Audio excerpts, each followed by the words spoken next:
Today's lecture is regarding centrifugal pendulum absorbers. Now, this is a certain class of vibration absorbers which is specifically suited for absorbing the rotational, or rather, we should say, torsional vibrations of shafts.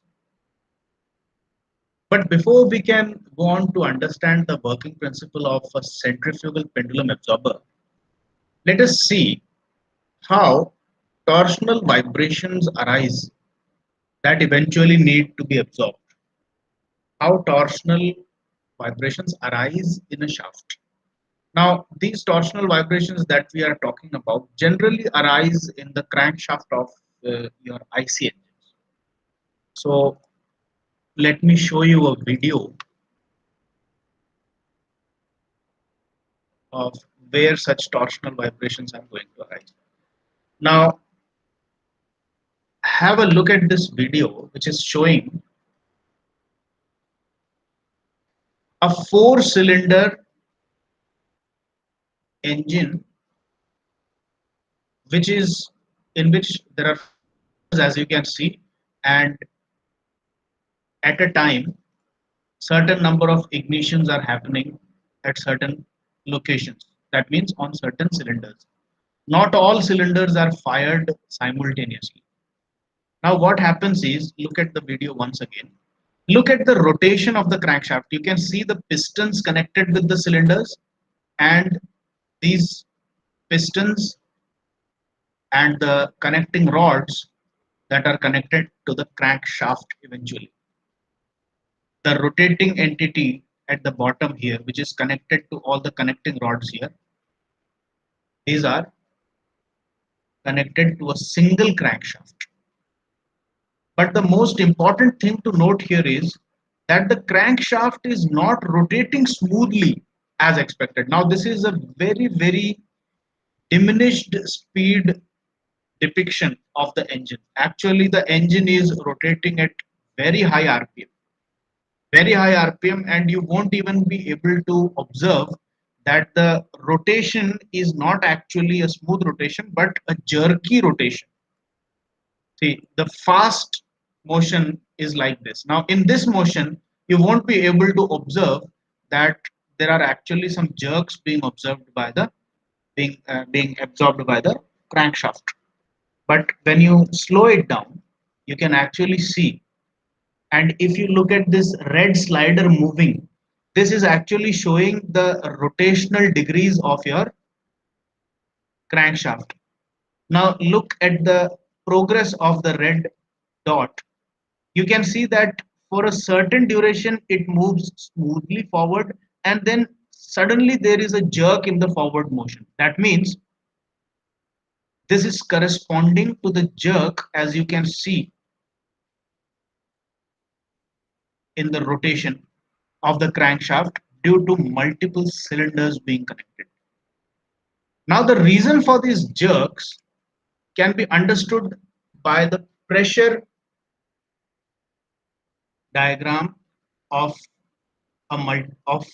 any IC engine. You see, for a four-stroke engine, let us say that we are considering a four-stroke engine. You can see this is the suction stroke, now the compression stroke, and immediately there is a peak pressure. Did you see? And then there is an expansion stroke, then emission. Now again it starts suction. So if you look at all the four strokes of the engine: suction, compression, combustion, expansion. Now these are the four strokes, and the y-axis here in this graph is depicting the pressure inside the cylinder. Now as you can see, after the compression there is a sudden increase in pressure. So what happens at this point is the piston is suddenly pushed downwards due to this extreme pressure, and this is what causes the jerk, which is transmitted through the piston to the connecting rod, and eventually this jerk is transmitted as a rotary jerk, which causes the actual crankshaft to rotate not smoothly but with an experience of jerks. So these are the torsional jerks or torsional vibrations that we are speaking about in a crankshaft. So now I hope that you have understood the concept of how jerks appear in your torsional systems and especially in internal combustion engines. Now, the next thing that we are interested in knowing is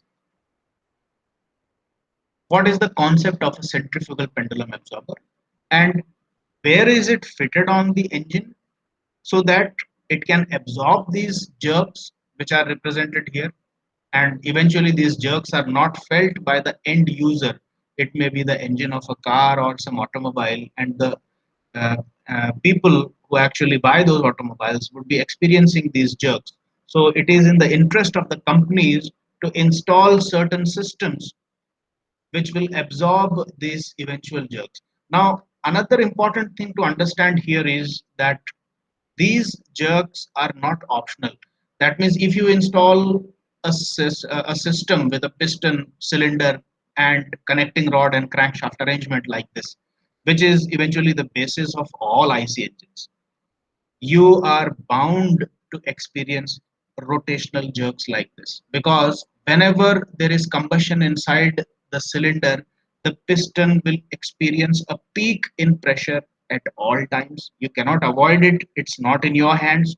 And whenever there is a peak of pressure, there will be a jerky throw of the piston in the downward direction, and eventually that throw or the jerk is felt by the connecting rod and it is transferred to the rotation of your crankshaft. So eventually your crankshaft will in any case be experiencing a rotary or torsional jerk. Now the purpose of centrifugal pendulum absorber, which is the topic here, is to absorb this this frequent jerks that will be experienced by our crankshaft. And since it is going to absorb the vibrations, so we can say that if we install a secondary system by calling it as a centrifugal pendulum absorber, then obviously the primary system is the engine itself and the secondary system will be a centrifugal pendulum absorber. Now let us see where this centrifugal pendulum absorber is fitted on your actual system. Let us once again go through the video where it actually shows the remedy for this. Now let us forward the video a bit where they actually show the engine. Yeah, here. Now you see, look in this view. I'll just take a snapshot and then explain a bit over here.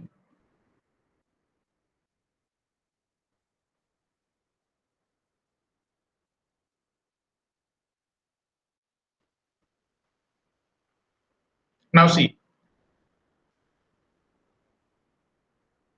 this is your multi-cylinder engine part. You can see all the pistons, the connecting rods, and the rotating crankshaft. Now this crankshaft is eventually going to feed this shaft. This is the crankshaft that we are talking about, which is experiencing jerky rotation due to the jerky motion of the pistons. Now the jerky rotation is transmitted to this whole setup, which you properly know as the gearbox. Okay, and now what they do is to absorb these vibrations, they put into place something called as a centrifugal pendulum absorber, and that is going to appear in between the engine and the gearbox. Now you can see right now there is nothing between the engine and the gearbox, and now if we play the video they will manifest a new system or you will see it appearing here. See, now you see a red and blue part. This part is the centrifugal pendulum absorber. Okay, so as you can see, the thing or the secondary system that we are installing as an addendum or as an additional entity into your system is something in the form of a disc like structure. Okay, So focus on the blue part, which has been now additionally installed in your engine, and we will be eventually seeing the internal details of that also. Okay, so now they are claiming that by putting the blue disk in space, they have eventually managed to bring down the oscillations of your system. They are showing, now look at the above graph here and look at the readout, what the graphs are saying. On top it is saying engine with high torque. So the red graph is showing what happens if you do not install a centrifugal pendulum absorber. The torque vibrations or the jerks have this much amplitude. You see, the red sinusoidal type of curve is showing the high amplitude of this. And now, see, this is what is inside it. You see, these yellow parts that have been added, there are four yellow separate parts which have been separately added to the inside of the blue disc, as you can see here. These are your pendulums. Now, once the pendulums have been put in place, your assembly is made, and now you have attached the blue disc with your yellow pendulums inside to the shaft before it enters or connects to the gearbox. And now look at the blue graph. If the engine without centrifugal pendulum absorbers is experiencing torsional jerks at a magnitude shown by the red curve here, then after the installation of your centrifugal pendulum absorber, that is the blue disc here, with the yellow pendulums which I showed you, then the resultant jerks are shown by the blue curve. Now see, the blue curve has got a very low amplitude. That means almost all the high amplitude jerks of the red curve have been absorbed by the pendulums inside your blue part. Okay. And now, before we actually go into the mathematical details of how all this setup is going to work out and how it is eventually absorbing the vibrations of your system, let us see actually how the yellow pendulums are assembled into the blue disc like structure to eventually form what is called as the centrifugal pendulum absorber. Okay, let us have a look. Now we are going to have a detailed view into the assembly. See here, there are four pendulum masses. As you can see, these are pendulum masses. The four pendulum masses have been added to your absorber system. This disk is a separate entity altogether. And now, see, for the pendulum masses, as you can see, there are circular slots, and these slots allow for the yellow pendulums to actually oscillate about a virtual mean position about the center. Can you see? The yellow masses are not fixed. They are loosely attached with pins. With now they are showing a view without the yellow masses. So you can see actually that the yellow masses are loosely attached, and with the rotational jerks, you can see the to and fro jerks of the disc. These are being transmitted to the absorber by the connecting of the shaft from the engine. Okay. So see, it is free to move about a certain virtual mean position. I'll draw a figure and show you that virtual mean position where it is. And now I can actually show you a real image. Now look here. This is a very interesting. See, I will even put on the sound for you so you can hear how a loose fitting arrangement this is. Now you can see the yellow paint and all has been removed. That was an animation. Now this is the real stuff. This is the actual disc-like structure with the four pendulum masses now shown to you as a real life entity. Loosely within their guides. See, can you see? This is how the four pendulum masses are arranged at the periphery of a disc. Now let me show you why we call it as a pendulum. The name of your system is centrifugal. The name centrifugal is already appropriate because we are definitely dealing with rotary motion, and when you are attaching masses at the periphery of some rotary object, then definitely centrifugal forces are going to come into play. And eventually, when we are going to go to the derivation part, you will understand that also. So centrifugal pendulum absorbers.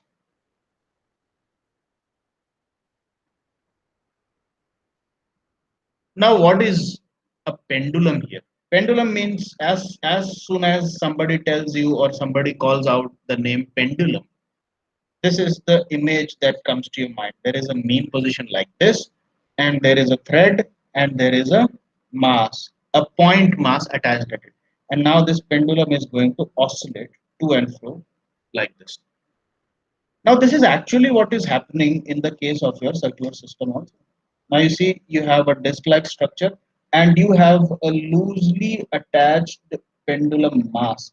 This mass, as you know, is loosely attached due to the eye-shaped slots here. So, this mass has got a certain degree of freedom and it can slightly move about this mean position. The center of the circle might be here, and it's not necessary that if you extend these lines of the pendulum masses, it will actually go to the center of the disk. It could be at some other place also. So let us say if you extend to the sides, and as you already saw, these are in the shape of,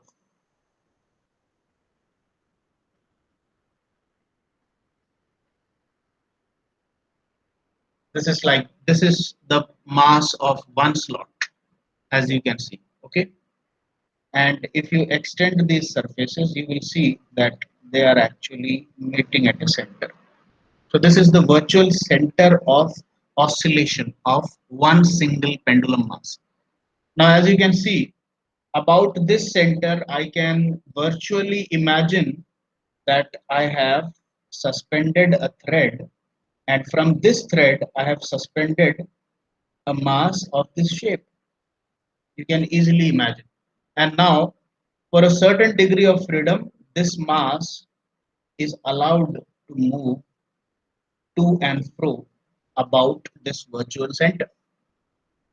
And instead of taking the mass in this shape, if I further simplify the system for you, then an equivalent system can be drawn having the same virtual center but having a point mass m. And actually, there is no thread connecting these two. The virtual center is a virtual center, it's actually not a center marked on the disk or something like that, but it is an imaginary center which can be obtained by extending the side lines as I've shown. Okay.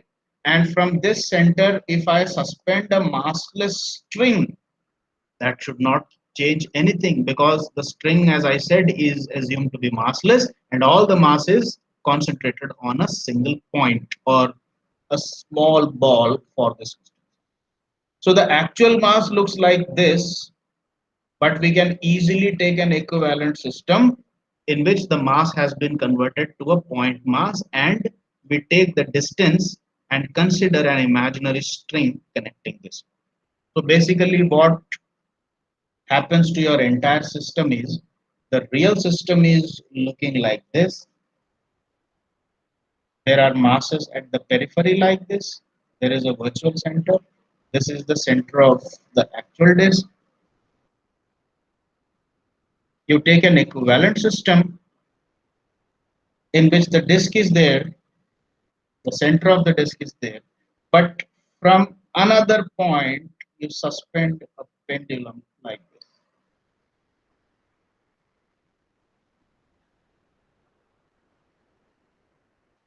So there is a certain fixed distance from here to here.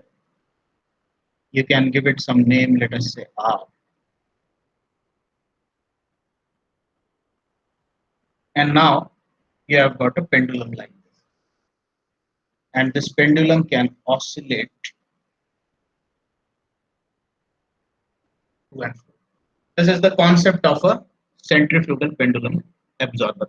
Now we have understood the construction, but we haven't understood how actually the absorption work is going to take place. So this is the secondary system. The primary system is your disk, which is actually attached. So I'll just also draw a 3D view. This is attached to the primary shaft, which is actually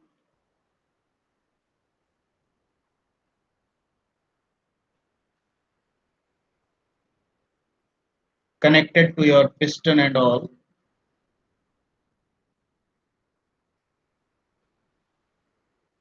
like this. So these are the connecting rods that are coming, and these are eventually connected to pistons, and these pistons are getting fired and they are rotating this shaft. This shaft is arranged like this. You must have seen a bent shaft like this for multi-cylinder engines, and eventually this shaft is rotating. This rotates the disc, and on the discs you have installed your centrifugal pendulum absorbers like this. And for all purposes, you can consider these pendulum absorbers with their virtual centers at some displaced center from the original center of the shaft to be like this.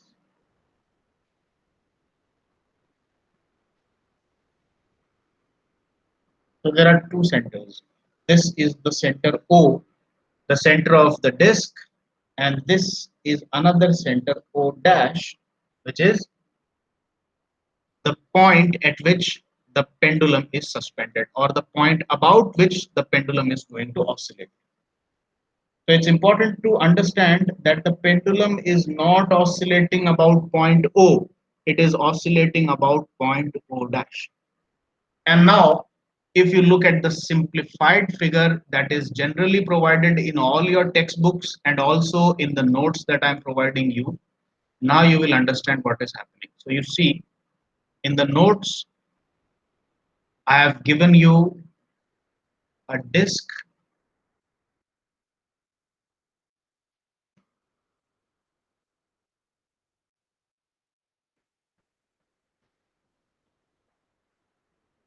Now I have curtailed the radius of the disk only up to that point where the pendulum mass is suspended. And this is the suspension of your pendulum. And now you know that actually the thread and mass are not there. It is actually a converted system or a simplification of the actual system. And now you know how the actual masses are connected inside an engine and how we have simplified it for mathematical analysis to look like a simple pendulum. But in any case, whether you have a rigid shoe shape like mass on the discs, whether you have a mass separated with a thread like this, both behave like a simple pendulum. So we can consider it as a pendulum absorber. And that's the justification for the name pendulum. And now you look at the terminology. Okay. So what is basically happening here is, if we have a simple pendulum, I mean, if I do not rotate this disc is simply kept stationary. And I say that I am going to suspend my pendulum here. Okay, no problem. And then I am going to oscillate the pendulum. Okay, no problem there also. So we are free to oscillate the pendulum like this. This will be a simple pendulum. And if the length of the pendulum is L, then the time period or the frequency will simply be T is equal to 2 pi under root L by G. We all know that. But this is the case for a simple pendulum. But what we want to know is, what will happen if I start rotating this disc and then simultaneously I give a push to the pendulum so that the pendulum is oscillating while the disc is rotating. So you will see that the point O dash is not stationary anymore. Now, after some time, the point O dash will come here, and the pendulum will be seen oscillating at this location. After some time, point O dash will come here and the pendulum will be seen oscillating about this location. And similarly, you will see that with the change in the location of your point of suspension itself, you will have an oscillating pendulum which is changing its mean point at all the time. So now we are investigating the natural frequency of such a pendulum. Okay, so the secondary system is this, the pendulum that is attached to your primary, and now you want to investigate what will be the natural frequency of such a pendulum which is moving along with the disk itself, and the disk is rotating at a constant angular velocity of omega. This is what you are interested in knowing. Okay, now let us go to the construction. Look here, I will expand the image so that everything is clear to you. Capital R can be considered as the radius of the disk, and for simplification we have chosen to attach our pendulum at the extreme end of the disk instead of any random point like here or here. But please keep in mind, this parameter capital R is a design parameter and you can change it depending on your own design for the vehicle. So it's not always necessary that you have to attach point O dash here only. You can choose to attach your point O dash at this point of the disk, at this point of the disk. Basically, this capital R can be fixed according to your choice. So remembering that and keeping that in mind, for this instance, let us take R to be the extreme point on the disk, or rather let us simply take it as the radius of the disk. And now the pendulum of length L has been attached, the point mass M has been put into place, and remember that while the disk is rotating with a constant speed omega in the counterclockwise direction, this position shown in the figure is an instantaneous position. So you have to remember that in the next fraction of second, the mass might be going towards this mean position and you will find the mass here. In the next fraction of second, the mass will be here. In the next fraction of second, it will be at the mean position. And in the next fraction of second, it will be opposite here, going in the opposite direction to the mean position. So the mass is oscillating to and fro like this. And at the same time, this O dash, the mean point or the suspension point of the pendulum, this itself is traveling along the periphery of the disk. So this is also changing. So in the next instant or the next fraction of time, this will not be the position of the pendulum. Actually, the point O dash might have come here, and then this could be the new position. And when O dash has come here, then this could be the position. When O dash has come here, this could be the position. So there are a lot of positions for the combination of motions of the pendulum in to and fro motion and the constant angular velocity of the disk itself. So what has been shown here in the image or the figure is one instantaneous image captured out of this complex motion, out of this combination of motions. And at this instant, let us say that from the mean position of the pendulum itself, the pendulum is instantaneously making an angle of theta. And if you consider the location of the mass from the actual O center or the center of the entire system, the disk itself, and let us say this instantaneous distance is r. Now please mind, capital R is not going to change while the system is rotating, because this O is a fixed point, this O dash is a fixed point. I mean, once you have chosen to fix O dash at this location, now during the rotation you cannot change it. You can change it before starting to rotate it, and then once the rotation and the absorption function has started, then you cannot change the location of O dash. So for all purposes given in this figure, O is a fixed point and O dash is a fixed point. And now you have the constant rotation of the disk and the to and fro motion of the pendulum working simultaneously.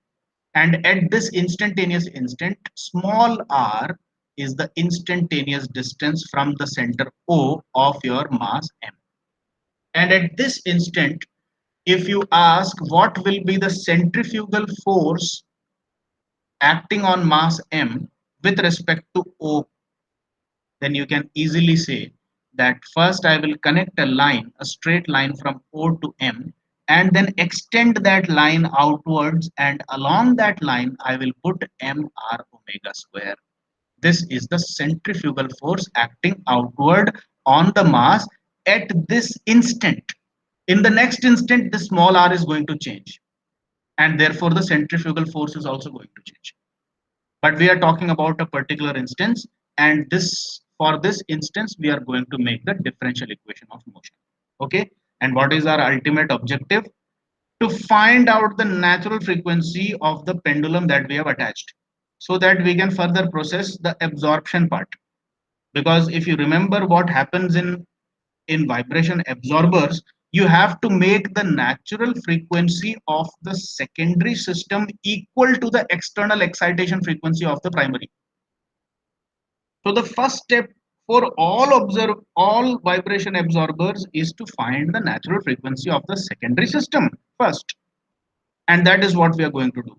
We are going to develop a relationship or find the expression for the natural frequency of this rotating pendulum. I call it a rotating pendulum because if it was a simple pendulum suspended about a fixed point, then it would have been a simple pendulum.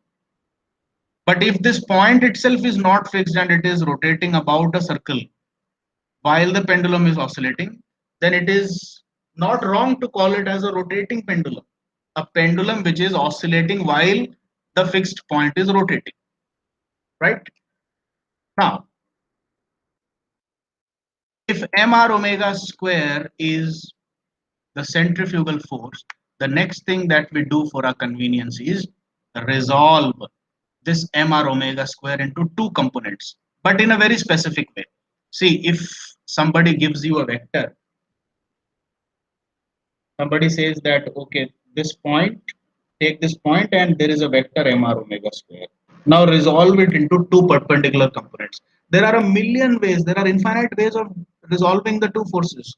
You just have to bring an imaginary xy system like this. So my xy imaginary system could be like this. So now I can resolve it along these two perpendicular directions. Or my system could be slightly rotated like this. Now I can resolve it along these two perpendicular lines. And similarly, I can have infinite number of perpendicular axes about which I can literally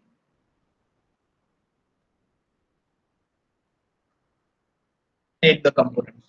So along any set of x and y directions, I can resolve. Now, depending on the situation, you have to make a choice. What should be the alignment of your x and y axis? And now for this particular problem, what we do is we choose to resolve these forces, one along a line parallel or in line with the length of the pendulum, and one perpendicular to the length of the pendulum. This is how we choose to resolve it, because this is in our favor. You will understand why. Okay, so once you have resolved it, okay, you need an angle also. So you say that while I took this instantaneous position, this is, let us say, an instantaneous angle phi. So obviously this will also be phi. This is just a temporary angle and this will not hold much meaning afterwards. But for the purpose of resolution, you have to take this angle.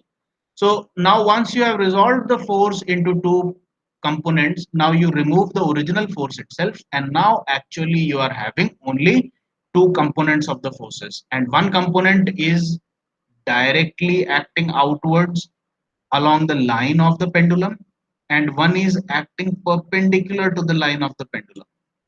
Okay, and now what we do is we apply Newton's law of motion, Newton's second law, on the mass of the pendulum by taking or considering the rotary motion or the curved motion of the mass about point O dash.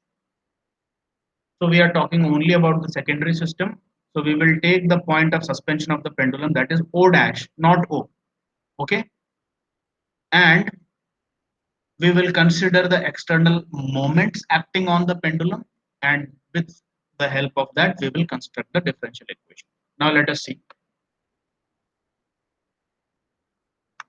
Applying Newton's second law on M about point O dash. So this is a rotary type of motion. So instead of the Newton's second law being stated as mass into acceleration is equal to sum of forces, we will not use this. We will use the rotary terminology. That means inertia multiplied by angular acceleration is equal to sum of moments.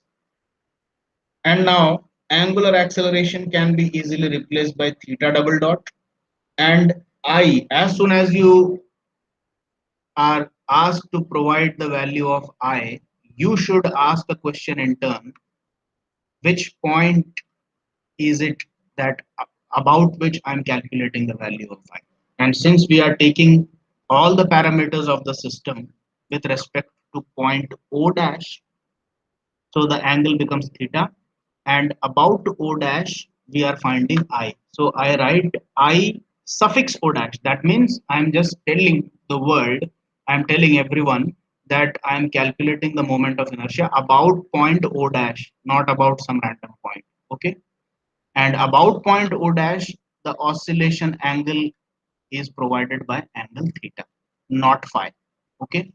So theta double dot into I. This is alpha. This is I, and this must be equal to the sum of external moments acting about point O dash. This is also important.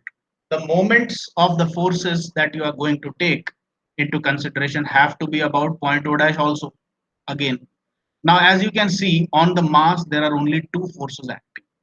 One force is mr omega square cos phi, and another force is mr omega square sin phi.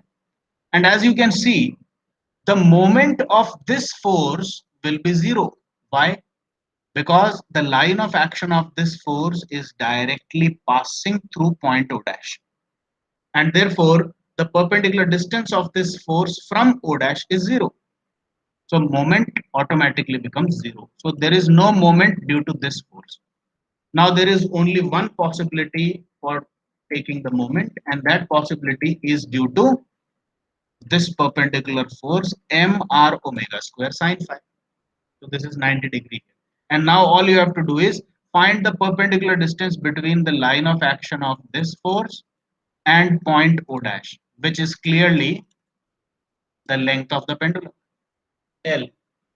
So the moment becomes force multiplied by the perpendicular distance, that is L. And we take a negative sign because the direction of this moment is clockwise, and the direction of theta that you have chosen from mean position is anti-clockwise, and therefore anti-clockwise, due to the choice of theta in the anti-clockwise direction, is already declared as the positive direction. And when you have a moment which is in the clockwise direction, you have to put a negative sign over it, and that is why we choose minus mr omega square sin phi into L. This is the moment. Being a clockwise moment, you put a negative sign, and this being the only moment, so your equation eventually becomes like this. Okay. So this is how we develop the differential equation in the first place. And now this next statement is that I O dash, that means the moment of inertia of mass about point O dash, is simply given by ml square. Why? Because okay, this is the disk, this is point O dash, and this is the thread, and this is a point mass m, which is separated by a distance of L from point O. And for this arc like motion of L, for which the radius is always L, what is the moment of inertia? It is mr square. And since the distance r is given by L, so about point O dash, the moment of inertia will be ml square. The moment of inertia of a point mass at a distance of L from the center of rotation. As simple as that. So replacing this ml square in place of io dash, I get this equation.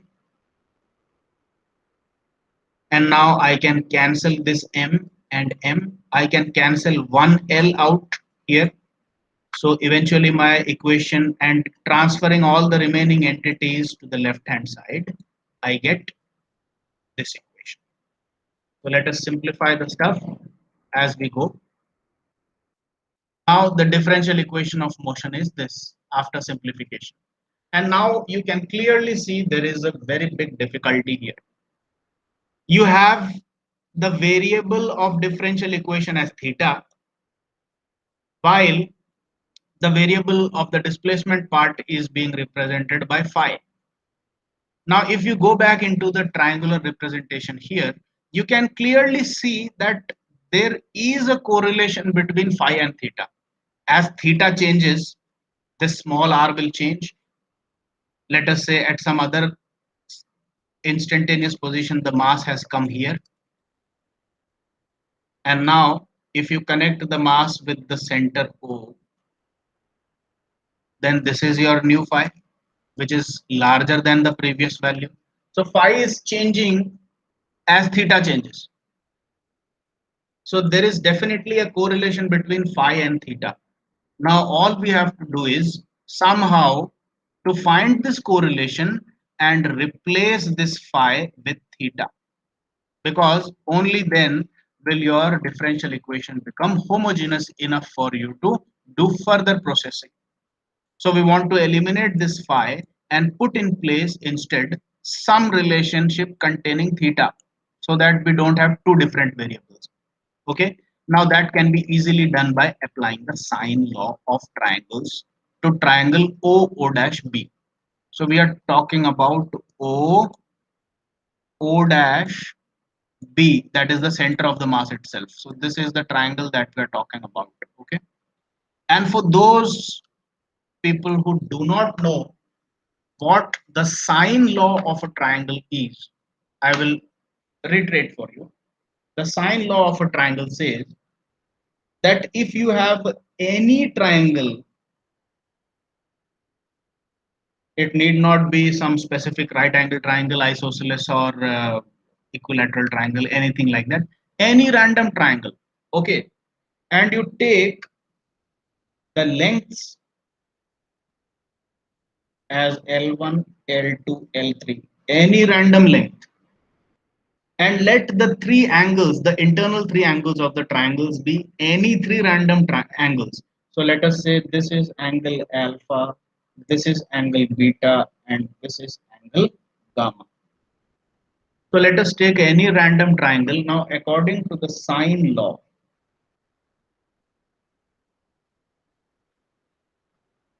this relationship is compulsorily true for any triangle. Which relationship?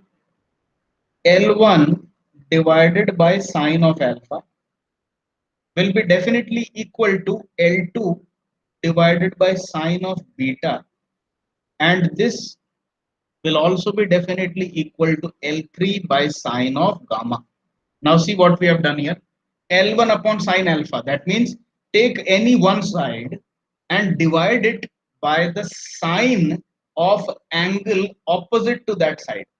So the angle opposite to L1 is alpha. So I will take sine alpha and divide L1 upon sine alpha like this. And this ratio will be the same if I take any other side, say L2, and take the opposite angle to it, in this case this being beta, and divide L2 by the sine of beta, then this also will be equal to L3, the remaining side, divided by the opposite angle sine, that is sine of gamma. This is called as the sine law. Now what do we get if we apply sine law for this triangle? Now see, I have one relation. I take this capital R. Okay. The angle opposite to capital R is phi. So I have capital R upon sine phi, and this must be equal to, I take the small r side now, small r, and the angle opposite to small r is this, okay, which I do not know.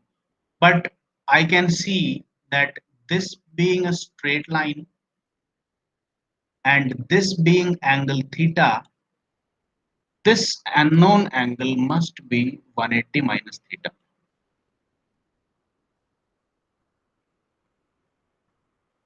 So r upon sine phi must be equal to small r upon sine of 180 minus phi, sorry, 180 minus theta.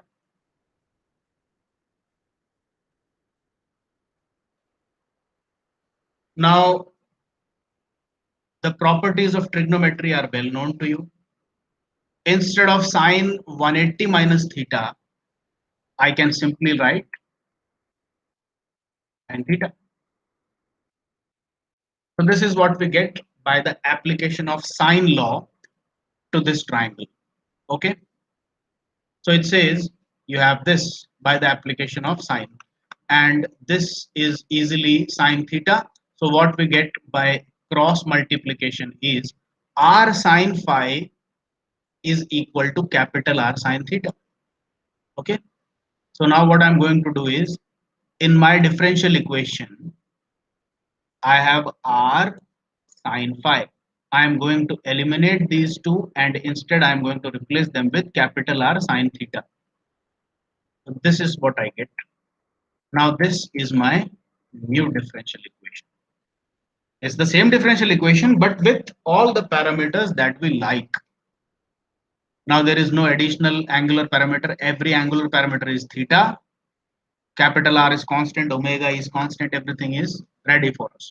Now once again, for all angular motions, we already know the precaution. We have to remove the sine function from this, because the presence of sine function makes, okay, one more thing, the right hand side is 0. I have missed it out, you have to include it. Okay. Now, as long as the sine theta is present in this equation, this is a non-linear equation and it cannot be a simple harmonic motion.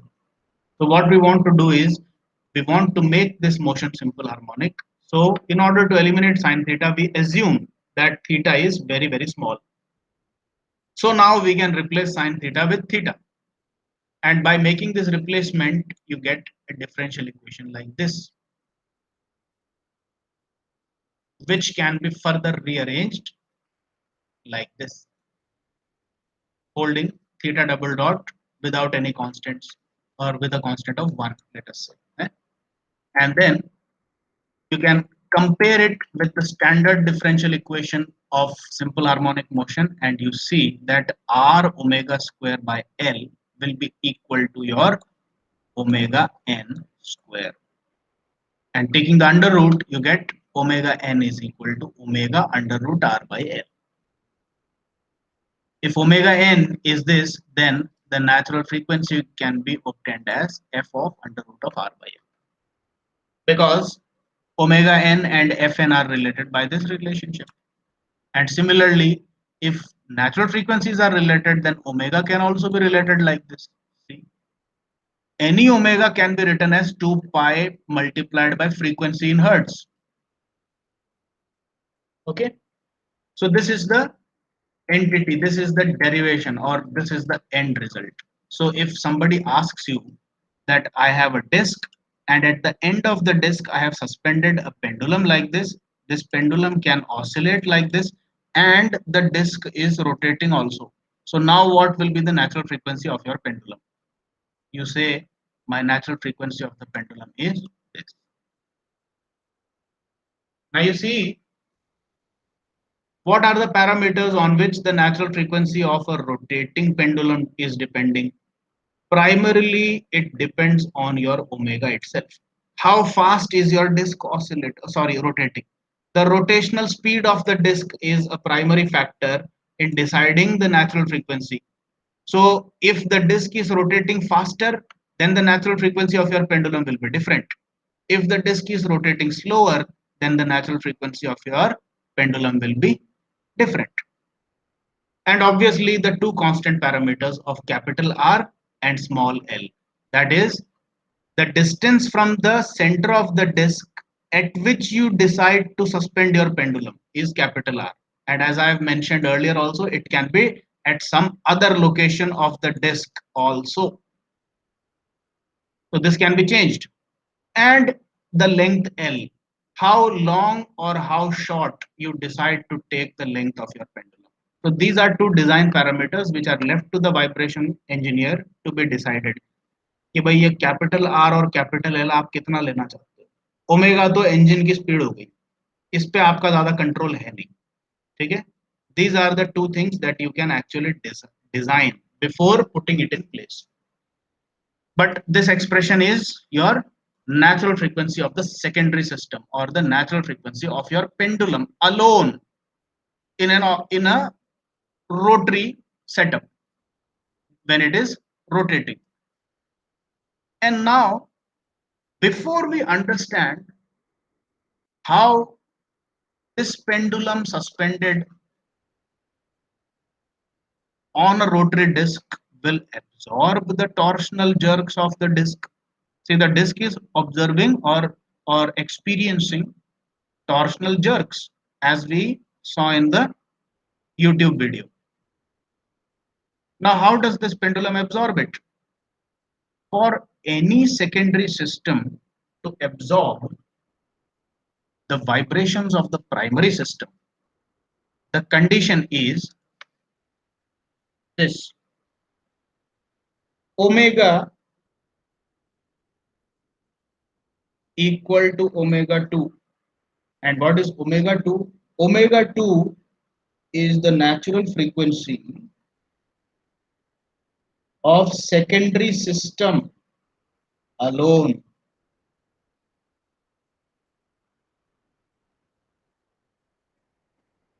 And this omega 2 we have derived.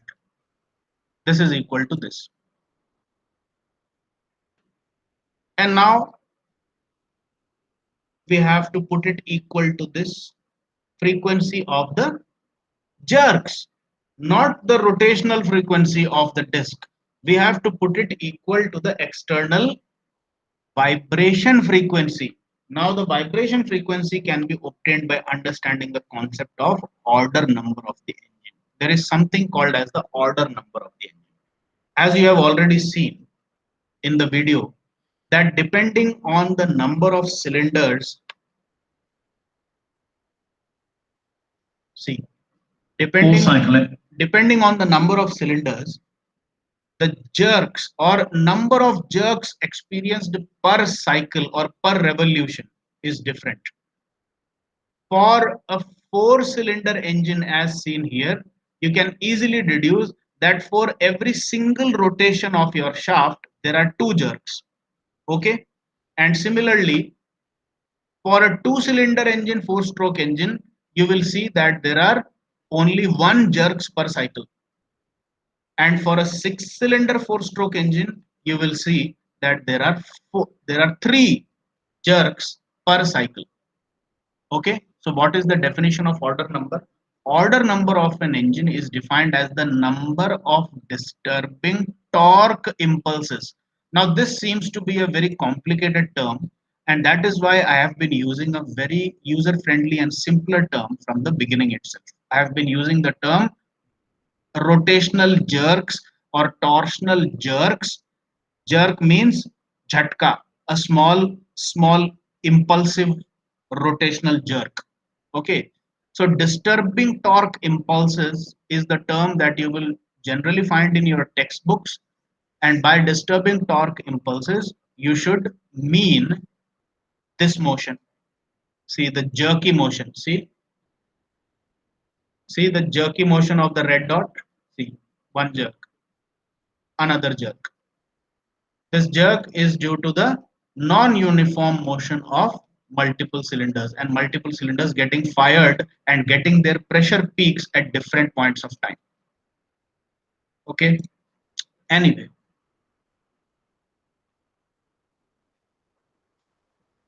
this being said, order number, now you know the number of jerks, the torsional jerks per revolution. Okay. Now we have to convert the concept of this order number of an engine into the frequency of jerks. Now frequency of jerks, this is has to be in radians per second, or if you do not prefer omega, you have to bring in the frequency of jerks in the form of hertz. Now this frequency of jerks f must be given in jerks per second. This is what you need, and this frequency when converted to omega will be equal to the omega that has to be made equal to your omega 2 for your pendulum to act as an absorber.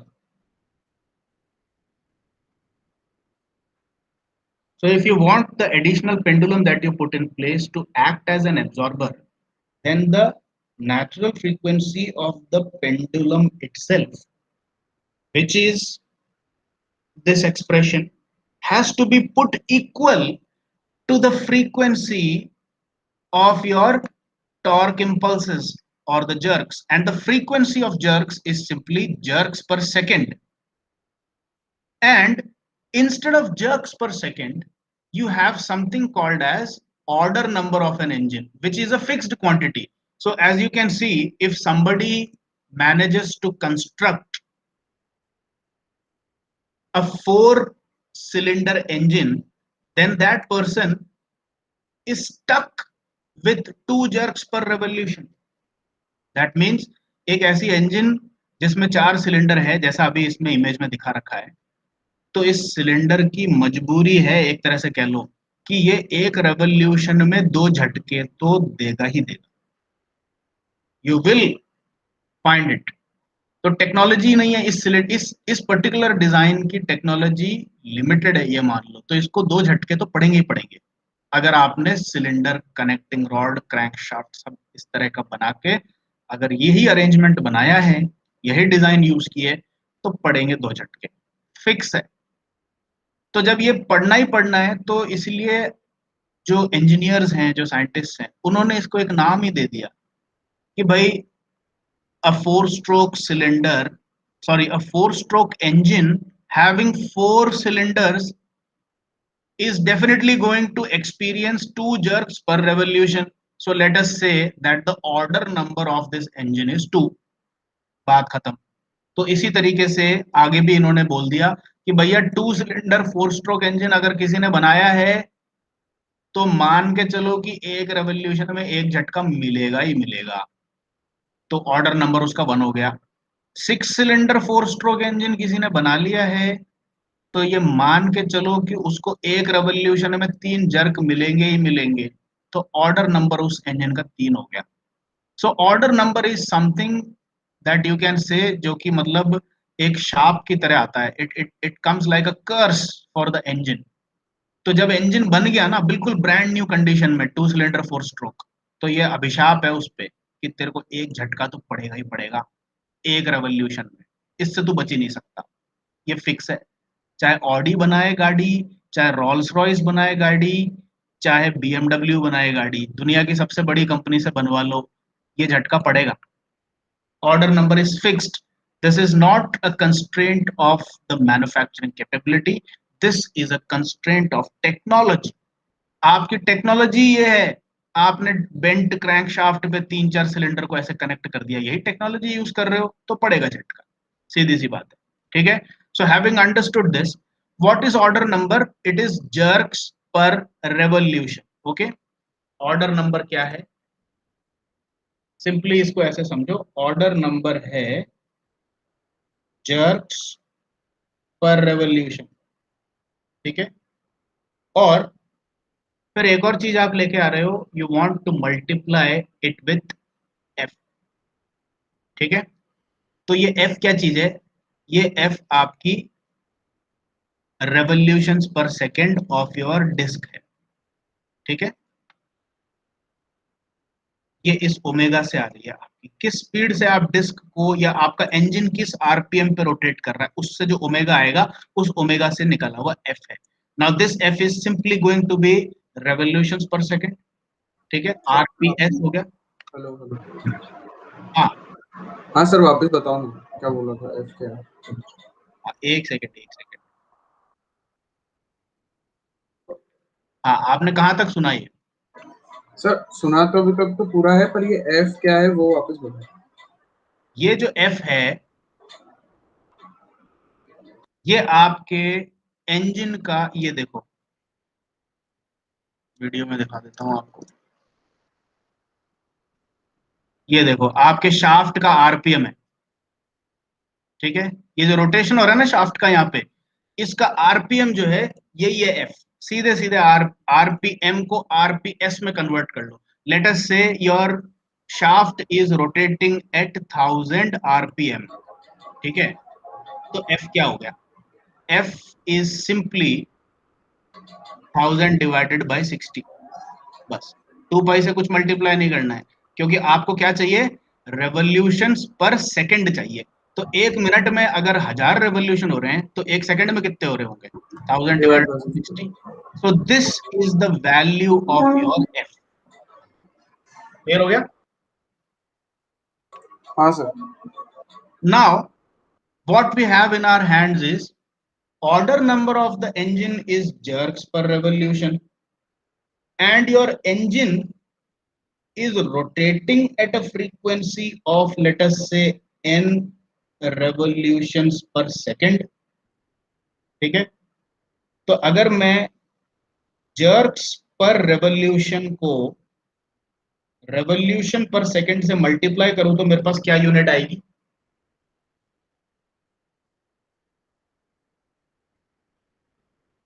आप बताओ। If I multiply jerks पर revolution with revolutions पर second, पर second. it will be jerks per second, right? Jerks per second, हाँ sir. And this jerks per second is exactly what we want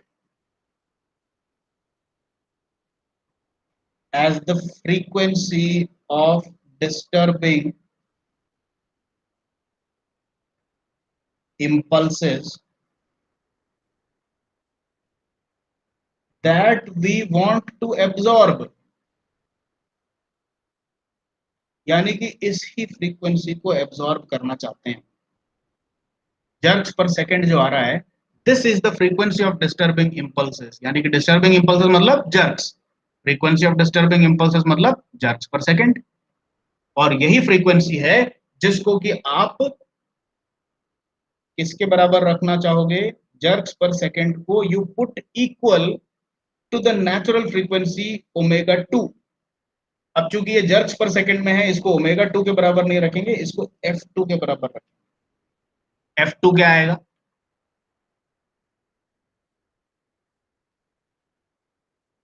ये रहा आपका F2। This Fn that was derived by us for our pendulum is your F2। ये है आपका F2, where this F is the RPS of your engine। और ये R क्या है और ये L क्या है, ये तो अपन ने पहले ही बता दिया।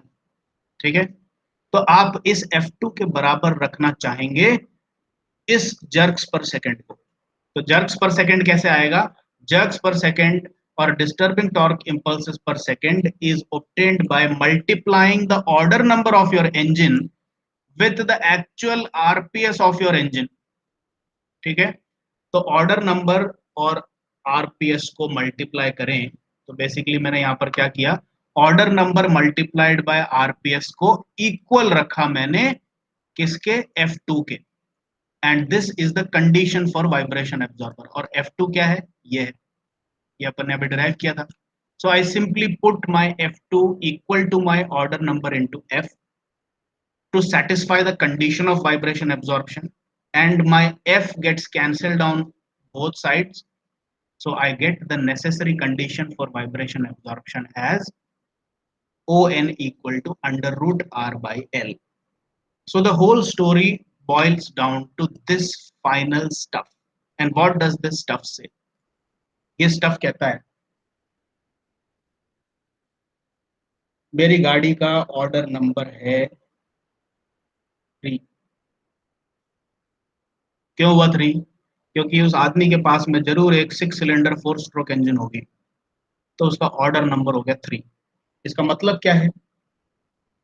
This engine is compulsorily generating 3 jerks every revolution of the crankshaft.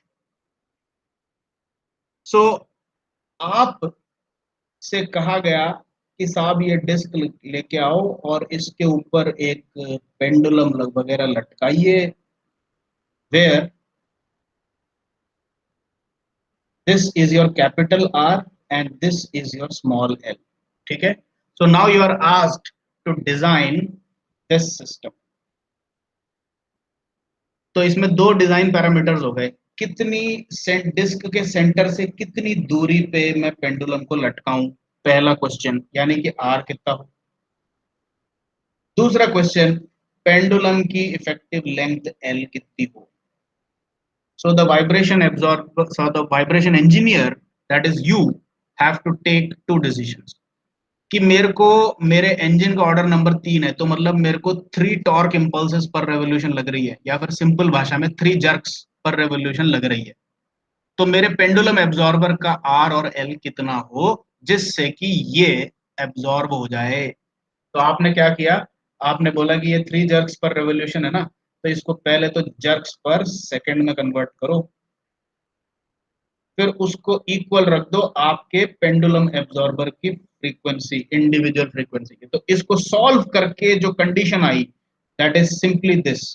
So the design engineer has to now take this decision कि ऑर्डर नंबर को सीधे सीधे under root R by L के बराबर रख दो।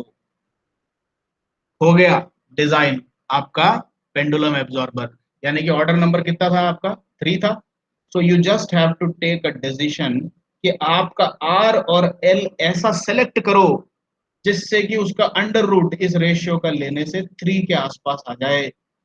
इस तरह से डिजाइन की हुई जितनी भी आपकी ऐसी सिस्टम्स होंगी, so for all values of your R and L for which this is satisfied, your pendulum absorber, that is this entity, ये जो ब्लू डिस्क है, ब्लू डिस्क के अंदर आपने खोल के देखा, ये देखिए ये येलो मास लगा रखा है, और येलो मास का जैसे कि मैंने आपको बताया था, ये देखो इसके सेंटर से जो आप ये अगर आप इसको कनेक्ट करेंगे, तो let me take an image and once again show you.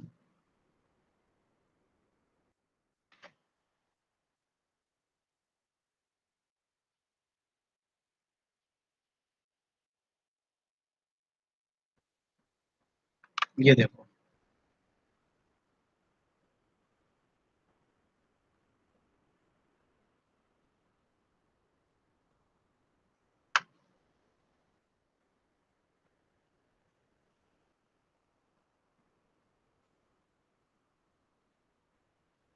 This is the centre. इसको मैं एक इक्विवेलेंट मास में कन्वर्ट कर लूं, तो ये मेरा जो डिस्क है, ये मेरा डिस्क का सेंटर है, ये मेरे पेंडुलम का सेंटर है, यहाँ से इतनी दूरी पे ये पेंडुलम मास लटका रखा है मैंने। इसको एक सिंगल मास में भी कन्वर्ट कर लो, so this is the effective length. ये मेरा आर हो गया, आर सॉरी आर ये नहीं है, आर क्या हुआ, दिस इज माई आर, कि एक्चुअल सेंटर ऑफ डिस्क से मैं पेंडुलम को कितनी दूरी पे लटका रहा हूँ, वो मेरा कैपिटल आर हो गया, और पेंडुलम की लेंथ एल कितनी है। So there are infinite choices of adjusting the value of capital R and the value of small l in such a way so that you always come to the same ratio equal to order number 3. This is the design of centrifugal pendulum absorbers. ये समझ में आ गया आपको? Did you understand this, Hitesh? Harshit, sorry. हाँ sir. है ना। अब आपको एग्जाम में ये तो बहुत सारी बातें बता दी, it's I think it's even more than 1 hours of lecture I have recorded here. तो आपका design of centrifugal pendulum absorbers is simply this equation, कि पेंडुलम मास की R बाई एल का under root order number of engine के बराबर रखना होता है। तो एक ऑटोमोबाइल इंजीनियर को तो बस इससे ज्यादा कुछ नहीं आता, but being an overall mechanical engineer and specially a student of vibration engineering, now you know कि ये सारा क्यों होता है सिस्टम ऐसा, आपने क्या क्या किया, किन किन चीजों के कारण ये कंडीशन निकल के आई कि ऑर्डर नंबर को सीधे सीधे इसके बराबर रख के डिजाइन बना दिया जाता है। How do we get it? ठीक है, आपको अपने एग्जाम में इतना ज्यादा डिटेल नहीं लिखना, चीजें आपको समझ में आ गई हैं। आपसे डेरिवेशन ये पूछा जाता है, this is a very common derivation which is asked in your examination, what is a centrifugal pendulum absorber. तो इसका जवाब आपको देना है कि ये कहाँ यूज होता है और किन केसेस में यूज होता है। डिराइव द एक्सप्रेशन और derive the condition for vibration absorption, या फिर derive the natural frequency of vibration pendulum absorber. तो इन सारे क्वेश्चंस का जवाब ये डेरिवेशन है, और उसमें ओमेगा एन ये लिख दो, और सिर्फ ये बता दो ऑर्डर नंबर क्या चीज होता है इंजन का, and what is the condition of absorption. Condition of absorption is simply, ये पूरी कहानी नहीं लिखनी आप, you don't write all this story, ये सब आपको समझाने के लिए है। You directly come to this equation, O N into F is the disturbing torque per second, and you put it equal to the natural frequency of your pendulum, and therefore we get the condition of vibration absorption, or in short the condition for designing the absorption, the pendulum absorber as this. This is the end of story. ठीक है, तो आपको बिल्कुल short रहना है। ये पूरी कहानी जो नोट्स में लिखी हुई है, या जो आपको मैंने फ्लाई व्हील का और ये सारी चीजें सब समझाई, ये सब चीजें आपको एग्जाम में इतना डिटेल में नहीं लिखना है, you have to save your time for exam also. ठीक है, तो with this I will stop this. और ये सेंट्रीफ्यूगल पेंडुलम एब्जॉर्बर का जो नोट्स है, ये आपके नोट सेट नंबर 14 के अंदर ही है, which I have already sent to you. ठीक है, तो concept of dynamic vibration absorber के बाद में एंड में दिया हुआ है ये पूरा नोट्स, तो कंटिन्यूड है। ठीक है, just have a look at this. और ये वीडियो एक बार आप सब लोग देखें, जिन्होंने क्लास अटेंड आज जो नहीं कर पाए उन सब के लिए है बेसिकली ये, and this is an important topic, and just because we recorded it as a separate lecture, don't think that this is less important or anything like that. ठीक है, तो आज अपन यहीं पे स्टॉप करते हैं। हर्षित, shall we stop the meeting? कर दो सर। अच्छा, तो 2 बजे थी ना सर क्लास? मतलब 2 बजे से 3? क्लास आपकी